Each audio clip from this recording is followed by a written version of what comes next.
Viridian, the Green Guide, by Clouds. My Head in the Clouds Not Coming Down. Read by Oakshadow 5. Summary.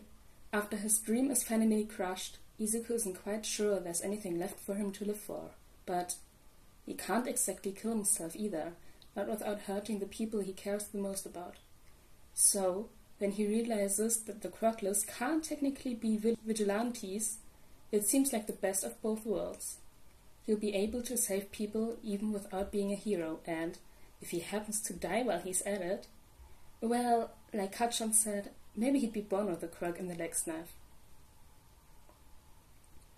Chapter 1. Technicalities. Toshinori glanced down at the boy as rain fell down all around them. Yes, the boy definitely had a heroic spirit, but just being near the power of one of Toshinori's full-strength punches was enough to practically knock him out. If he were to have the power inside him, his body wouldn't be able to handle it. He'd break. Giving a weak body so much power would be irresponsible, no matter how strong his spirit was. Besides, Toshinori's power was running out. He needed a strong successor. The boy would be able to find other ways to help people. "You're just a quirkless failure that wouldn't even cut it as a rent-a-cup, Deku!" Kachan screamed. "You didn't help me! You did nothing! I don't owe you anything! You got that?" Izuku nodded fearfully as Kachan stalked off. He was right. Izuku really hadn't done anything except get in the way. But at least he'd tried. It had been weirdly exhilarating, that one moment of risking his life for someone else before giving up on his dreams forever. "If you want to be a hero so bad, take swan dive off the roof and pray you'll be born with a quirk in the next life." Izuku shook his head. No, Kachan was just being mean. Izuku didn't actually want to die, right? That's not why he'd run in to stop that villain. The rush was just because he'd deluded himself into thinking he was helping Kachan. And there were plenty of other ways to help people, just like Ahmad had said. He could become a policeman. "You wouldn't even cut it as a rent-a-cup." No, it would probably be best to do some research when he got home. There had to be other people out there that realized they couldn't be heroes, right? Maybe he could do some digging online and find out what careers they went into. He walked into the apartment and was immediately almost knocked off his feet as his mom ran to hug him. "Oh, Izuku, baby, I was so worried. What were you thinking?"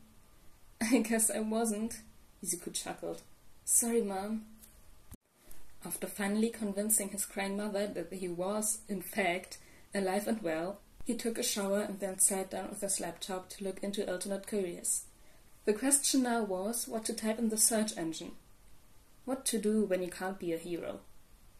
The search algorithm must be designed to search for any word in the entered phrase, because the top results were all interview clips from various pro-heroes giving the "anyone can be a hero" speech.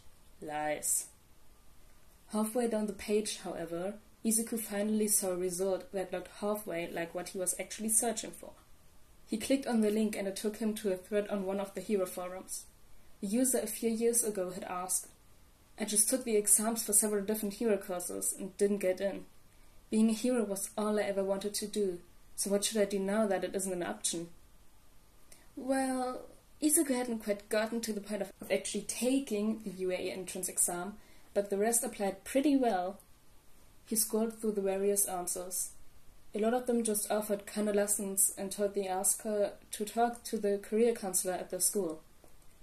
Izuku didn't think that'd help him much though, considering that when he'd met with the school counselor last year, the woman had told him to consider being a garbage man. Not that that wasn't a completely valid career, but he knew she only suggested this because he was quirkless. Izuku wanted a job where he could actually help people. A few people suggested being a doctor, but Izuku didn't think he was smart enough for that. His classmates were always telling him that he was a stupid Deku after all. Policeman might be a good option, but then again, Kachan was probably right. If he didn't have what it took to be a hero, why would he have what it took to be a cop? He was just about to close the browser and go to bed when a comment with a large thread caught his eye. "Well, if you didn't get into the hero course, you can always be a vigilante." Most of the replies to that were exactly what Izuku suspected they'd be, basically bullying the commentator for suggesting something so obviously illegal. Izuku shouldn't even be thinking about this.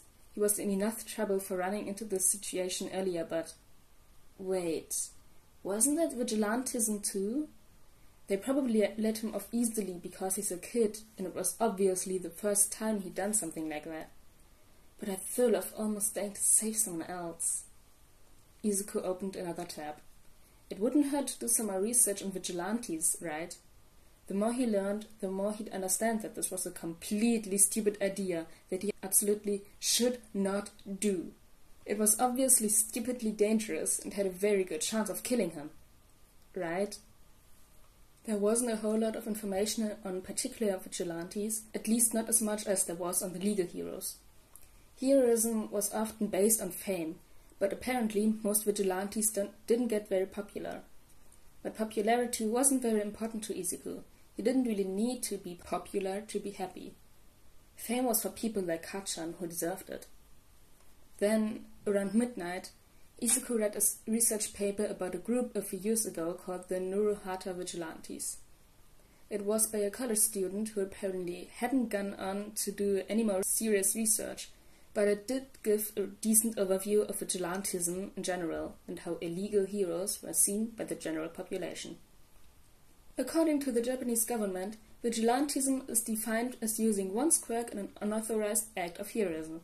The vigilantes of Nuruhata definitely fit the bill, but people see them as evil, government proclaims are as good. Izuku read the first sentence a total of 5 times before looking up the actual law. At least according to the government, quirkless people couldn't technically be vigilantes. Wait, he couldn't be a vigilante. Izuku didn't end up getting any sleep at night, since by the time he'd finished reading all the various laws on self-defense and quirk usage, the sun was already rising.